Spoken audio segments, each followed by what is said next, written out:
Hi, everyone. Okay, we have a very special return guest today, Deputy National Security Advisor Ann Neuberger, who is here to provide a brief update on cyber. You probably have seen the statement from the President we issued, as well as a fact sheet. She'll talk about that. Has a little bit of time to take some questions, and then we'll do a briefing from there. With that, I'll turn it over to Ann. Thank you, Jen. Good afternoon, everyone. This afternoon, the President released a statement and fact sheet regarding cyber threats to the homeland, urging private sector partners to take immediate action to shore up their defenses against potential cyber attacks. We've previously warned about the potential for Russia to conduct cyber attacks against the United States, including as a response to the unprecedented economic costs that the U.S. and allies and partners impose in response to Russia's further invasion of Ukraine. Today, we are reiterating those warnings, and we're doing so based on evolving threat intelligence that the Russian government is exploring options for potential cyber attacks on critical infrastructure in the United States. To be clear, there is no certainty there will be a cyber incident on critical infrastructure. So why am I here? Because this is a call to action and a call to responsibility for all of us. At the President's direction, the administration has worked extensively over the last year to prepare to meet this sort of threat, providing unprecedented warning and advice to the private sector and mandating cybersecurity measures where we have the authority to do so. For example, just last week, federal agencies convened more than 100 companies to share new cybersecurity threat information in light of this evolving threat intelligence. During those meetings, we shared resources and tools to help companies harden their security, like advisories sourced from sensitive threat intelligence, and hands-on support from local FBI field offices and CISA regional offices, including their Shields Up program. The meeting was part of an extensive cybersecurity resilience effort that we began in the fall, prompted by the President.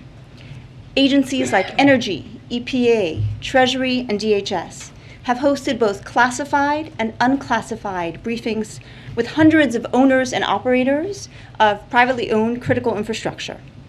CISA, NSA, and FBI have published cybersecurity advisories that set out protections the private sector can deploy to improve security. The President has also directed departments and agencies to use all existing government authorities to mandate new cybersecurity and network defense measures.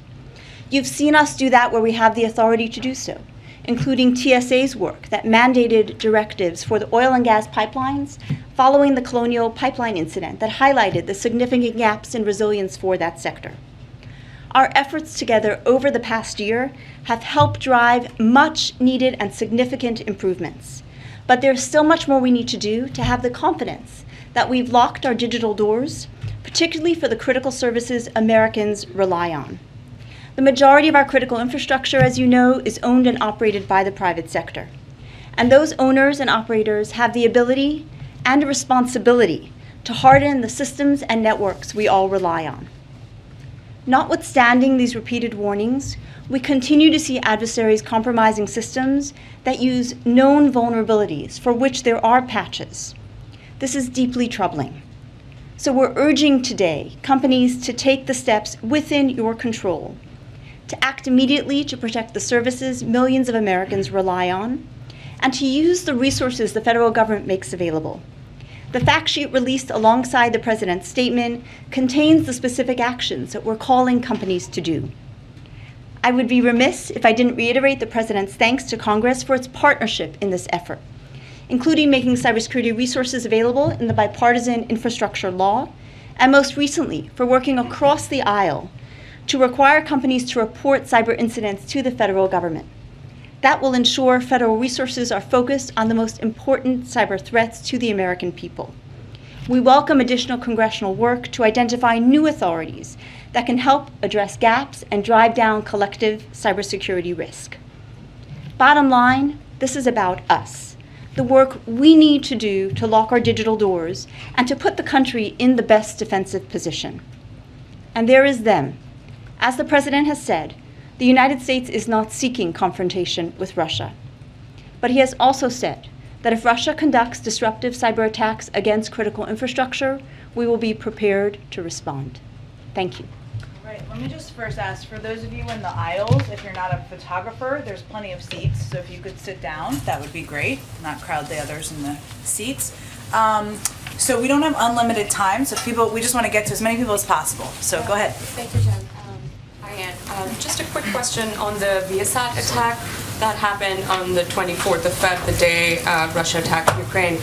We've obviously seen that impact satellite communication networks in Eastern Europe. And since then, the FBI and CISA have issued warnings that similar attacks can happen against U.S. companies. Is the U.S. in a position to perhaps identify who is behind the hack at this moment? It's a really good question. So first, I want to lift up FBI and CISA and NSA also highlighted protective security measures that U.S. companies can put in place to protect against exactly that kind of attack.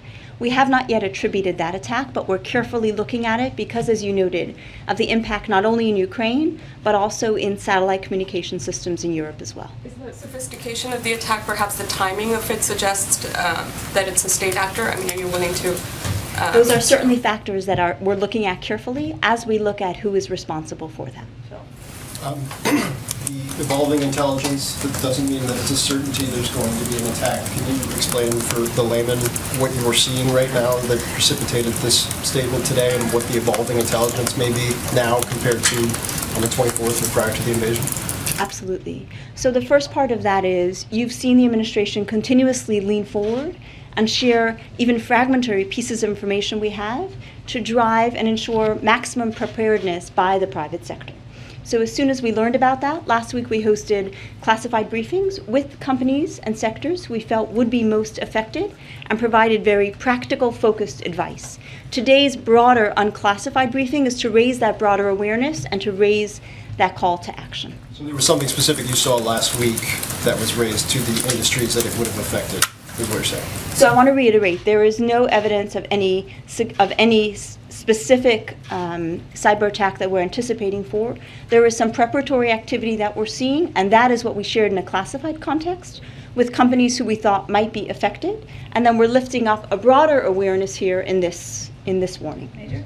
And when you say a call to action, many who hear you say that might believe that something is imminent. Is it?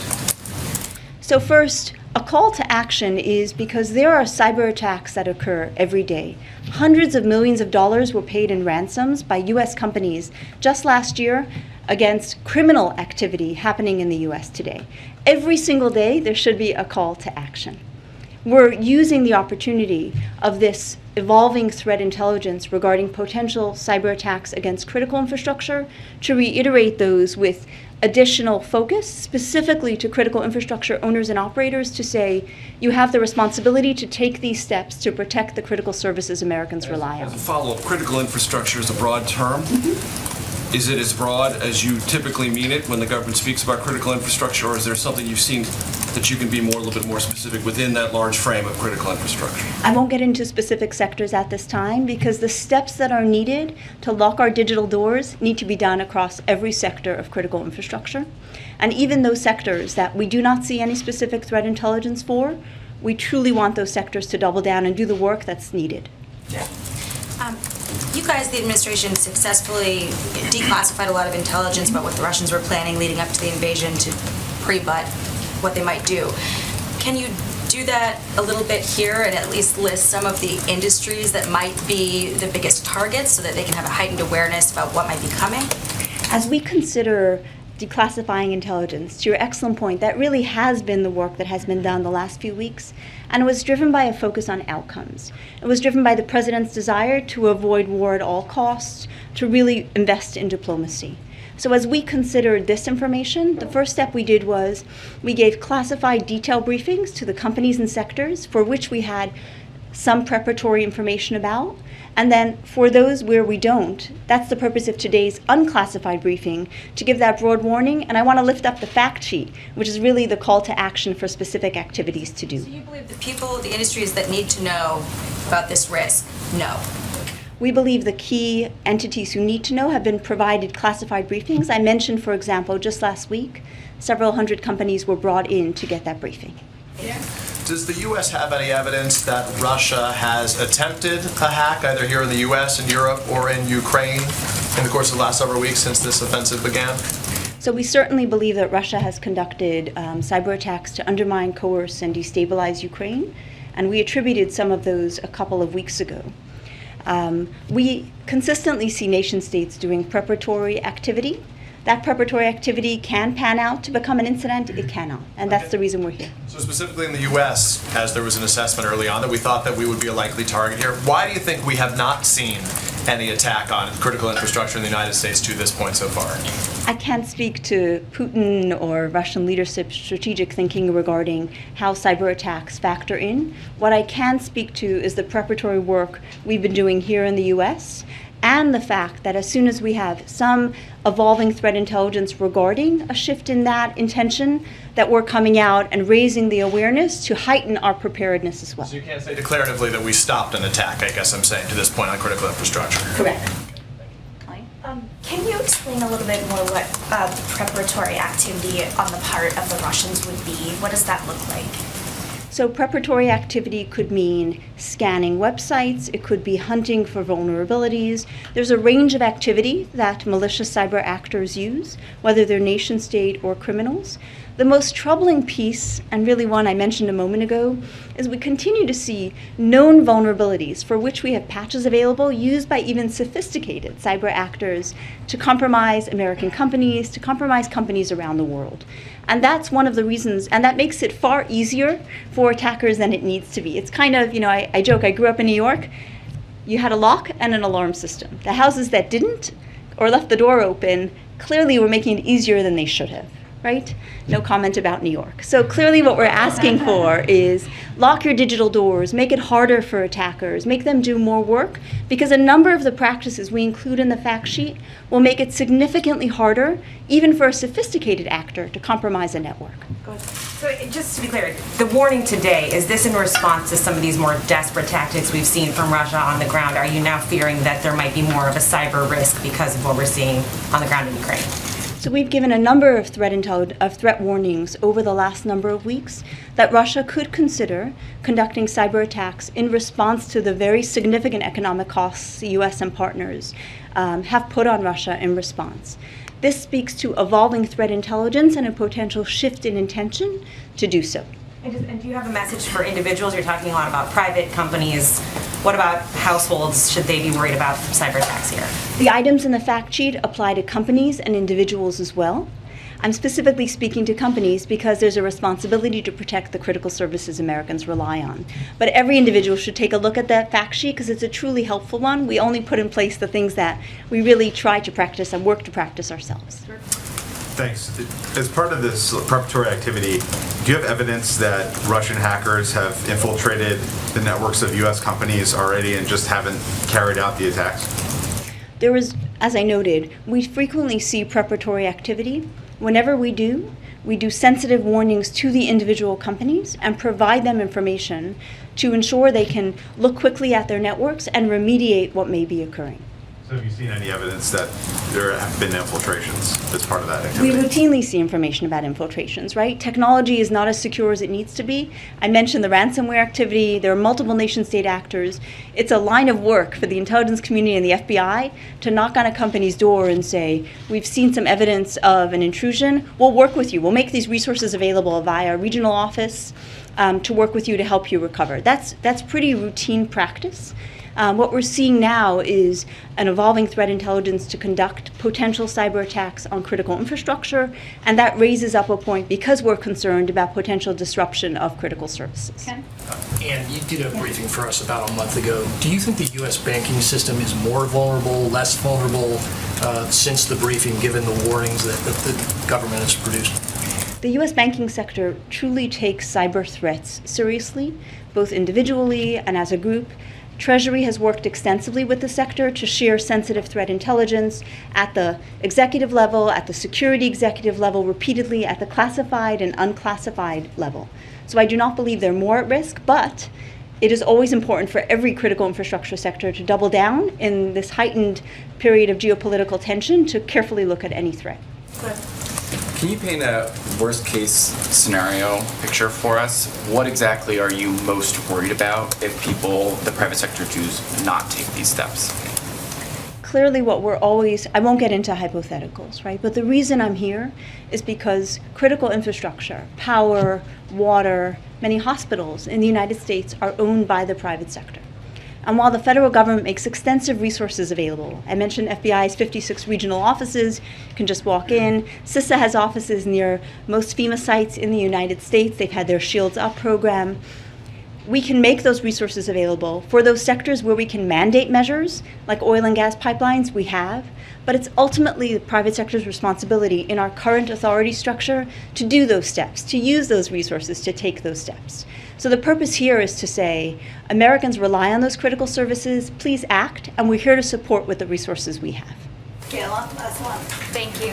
And are you still seeing the Russians carrying out cyber attacks inside Ukraine? It's been a few weeks since we've been discussing that in particular. And as financial tools levied by the West have proven ineffective, what cyber tools does the West have that it can possibly utilize?